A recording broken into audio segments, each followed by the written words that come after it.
Razafine Dramang est désormais quasi prisonnière. À 78 ans, elle n'ose plus s'éloigner de chez elle car elle n'a plus la force de grimper sur ces petits ponts de bois, les seules issues pour rejoindre les autres quartiers de Tananarive. La capitale malgache compte désormais plus d'1 600 000 habitants. Les 2/3 vivraient dans ces bidonvilles. Je ne peux plus utiliser ces ponts-là pour traverser. Un jour, je suis tombée et je me suis blessée à la tête. On a dû venir me chercher. Et je ne peux pas non plus passer par les étangs. L'eau m'arrive jusqu'à la hanche. Au cours de la saison des pluies, de décembre à février, la situation ne fait qu'empirer.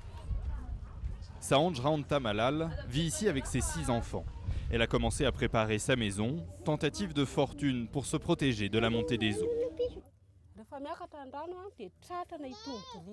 Quand l'eau arrive, même les briques que j'ai mises pour soulever les lits ne suffisent plus. On en remet alors pour tenter de rester un peu au sec.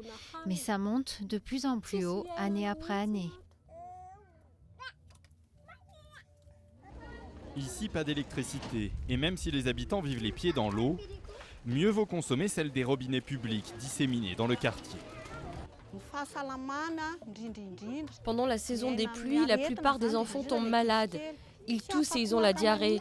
Une diarrhée qui persiste longtemps. À quelques centaines de mètres de là, au bord de ce canal, ce sont les derniers arrivés qui s'installent pour tenter leur chance en ville. Ici, pas de briques, quelques morceaux de tôle, de bois et surtout beaucoup de plastique pour se construire un abri. La mairie compte installer une grande bâche pour abriter un peu mieux ses habitants, mais n'en fera pas plus. On essaie toujours de mettre dans leur tête qu'il ne faut pas installer une construction dure. Eux-mêmes, ils comprennent que ce terrain-là, ce terrain n'appartient pas à eux. La plupart de ces constructions sont en effet illicites, héritage de décennies de développement anarchique auquel la mairie tente de mettre fin.